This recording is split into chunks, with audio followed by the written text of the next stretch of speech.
Study IQ IAS, अब तैयारी हुई अफोर्डेबल। नमस्कार दोस्तों दुनिया भर में अगर आप देखेंगे अभी प्रेजेंट में तो दो बड़े ऐसे देश हैं जो कि डायरेक्टली पुतिन से बात कर सकते हैं, रशिया से रिक्वेस्ट कर सकते हैं और रशिया यूक्रेन वॉर को रोकने में, खत्म करने में एक बड़ी भूमिका निभा सकते हैं। एक है आपका चाइना और दूसरा है भारत, इंडिया।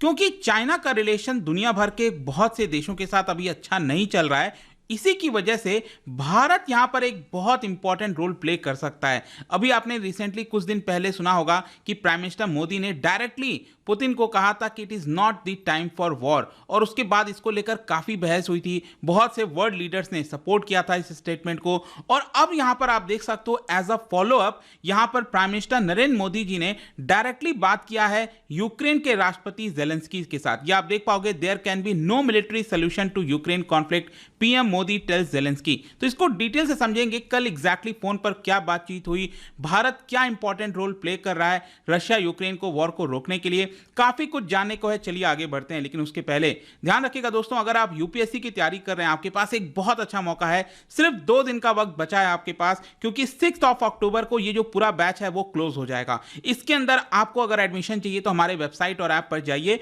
और कोड इस्तेमाल करिए अंकित लाइव, ताकि सिर्फ 19,000 में ये पूरा कोर्स आपको मिल जाए। इसके अंदर आपको 900+ आवर्स ऑफ लाइव टीचिंग दी जाएगी, नोट्स दिए जाएंगे, आंसर राइटिंग प्रैक्टिस आपके मेंस एग्जाम के लिए, और साथ ही साथ यहां पर आपको मेंटर अलॉट किया जाएगा। कोई दिक्कत है, प्रॉब्लम है, कभी भी आप अपने मेंटर से पूछ सकते हैं। इसके अलावा अगर आपको एमसीक्यूज अटेम्प्ट करना है तो मेरे इंस्टा पेज पर जाइए, वहां पर स्टोरीज में जितने भी एमसीक्यूज हैं उसको आप अटेम्प्ट कर पाएंगे। चलिए शुरुआत करते हैं और सबसे पहले देखते हैं एग्जैक्टली अभी हुआ क्या है। जैसा कि मैं आपको बता रहा था कि कल की बात है, प्राइम मिनिस्टर नरेंद्र मोदी जी ने डायरेक्टली जो यूक्रेन के राष्ट्रपति हैं व्लादिमीर जेलेंस्की, उनके साथ बातचीत किया और यहां पर साफ साफ कहा कि जो मिलिट्री सोल्यूशन है वो कभी नहीं हो सकता। यहां पर पीस टॉक होना चाहिए, बातचीत कर कर ही ये जो पूरा सोल्यूशन है, हल है इस पूरे समस्या का, वो यहां पर निकाला जा सकता है। और साथ ही साथ यहां पर जो न्यूक्लियर फैसिलिटीज को जो खतरा है उसको लेकर भी बातचीत किया गया। मैं आपको इसके बारे में आगे बताऊंगा, लेकिन यहां पर आप देख सकते हो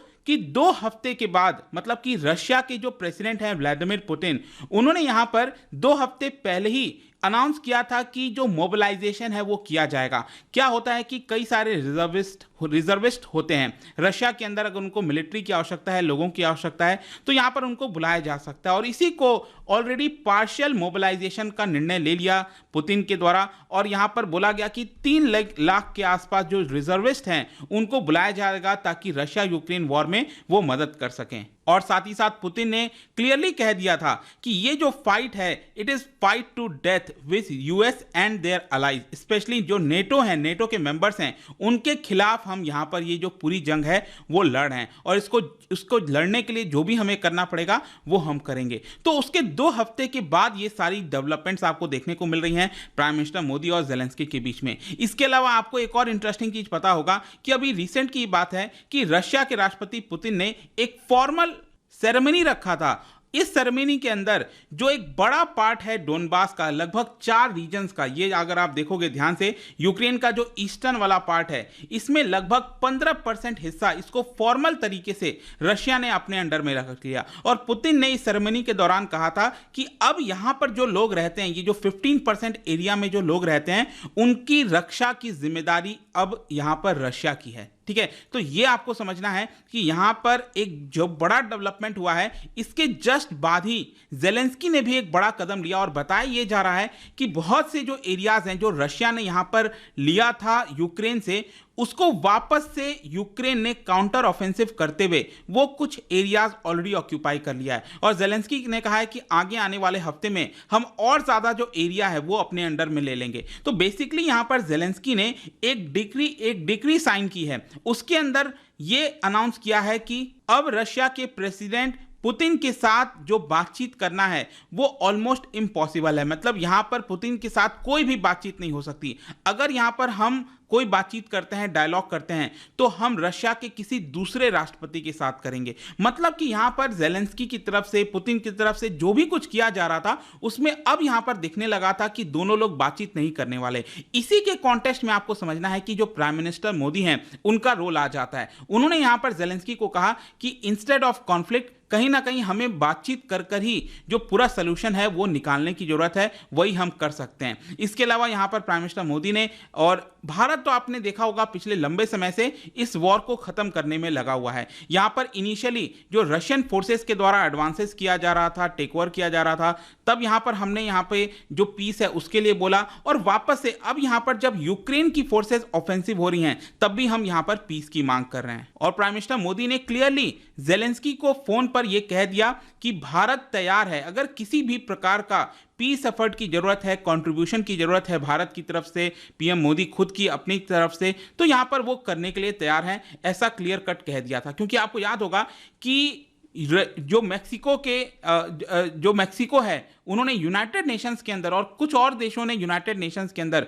भारत का साफ तौर पर नाम लिया था कि अगर ये रशिया यूक्रेन का वॉर रोकना है, उसमें कुछ सुधार करने की आवश्यकता है, तो वहां पर इंडिया जो है वो काफी इंपॉर्टेंट रोल प्ले कर सकता है। आप खुद देख सकते हो मैक्सिको ने यूएन के अंदर कहा only PM Modi can broker peace between Ukraine Russia, और इसी की वजह से यहां पर अब भारत के द्वारा कई सारे इनिशिएटिव्स लिए जा रहे हैं पीएम मोदी ने। और वही चीज आपने देखा होगा अक्सर जो एक फॉर्मल चीजें होती हैं कि हमें डायलॉग करना चाहिए, डिप्लोमेसी करनी चाहिए, इंटरनेशनल लॉ सोवरेनिटी का ध्यान रखना चाहिए, ये सारी चीजें जो प्राइम मिनिस्टर मोदी को कहनी थी वो तो यहां पर कहा ही है, लेकिन साथ ही साथ हमने भरोसा भी दिया है। प्राइम मिनिस्टर मोदी ने यहां पर जेलेंस्की को यह भी कहा कि जो आपकी न्यूक्लियर फैसिलिटीज हैं, इंस्टॉलेशंस हैं, अगर उसको कोई खतरा होता है तो इसकी वजह से काफी बड़ा कैटास्ट्रोफ आ सकता है। क्योंकि आपको याद होगा यूक्रेन के अंदर ये जो न्यूक्लियर पावर प्लांट है, आपने देखा होगा, that is Zaporizhzhia power plant, ठीक है, उसमें 2-3 मेरे ख्याल से जो रिएक्टर्स हैं वो अभी भी चल रहे हैं, लेकिन यहां पर जो रशिया की फोर्सेस हैं वो इधर आ गई थी। एक्चुअली यहां पर जो नदी है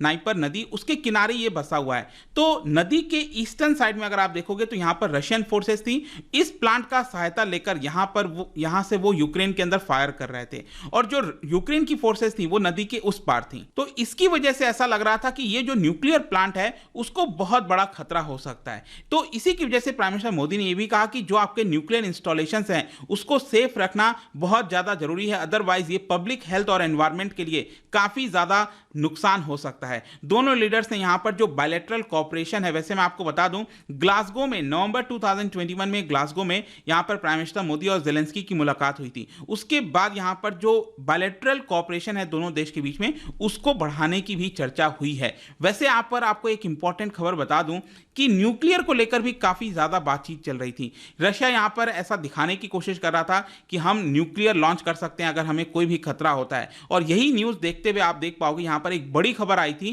कि नेटो के द्वारा, नॉर्थ अटलांटिक ट्रीटी ऑर्गेनाइजेशन के द्वारा सैटेलाइट के माध्यम से डिटेक्ट किया गया है कि जो मॉस्को है, जो रशिया है, वो अपना न्यूक्लियर सबमरीन के माध्यम से, मॉस्को का जो न्यूक्लियर सबमरीन है उसके माध्यम से 14,700 टन का जो nuclear powered unmanned under water vehicle है उसको ट्रांसफर कर रहा है, उसको कैरी कर रहा था। ये जो आप सबमरीन देख रहे हो इसके अंदर यहां पर एक nuclear powered unmanned under water vehicle जो है वो रखा हुआ है, जो कि बहुत ज्यादा नुकसानदायक हो सकता है अगर उसको फायर किया गया। इनफैक्ट इसको यहां पर पॉपुलरली बोला जाता है वेपन ऑफ एपोक्लिप्स, मतलब कि अगर ये फायर हुआ और कहीं पर गिरा तो इसकी वजह से जो पूरा दुनिया है वो खत्म हो सकता है, विनाश हो सकता है।